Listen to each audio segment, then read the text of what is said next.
গঙ্গা, যমুনা, সরস্বতী। কেন ভারতের নদীগুলোকে আমরা দেবী রূপে পূজা করি?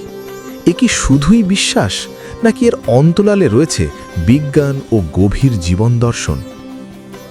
বিজ্ঞান বলছে, প্রবাহমান নদীর জলে সৃষ্টি হয় নেগেটিভ আয়ন, যা আমাদের শরীর ও মনে প্রশান্তির অনুভূতি জাগায়।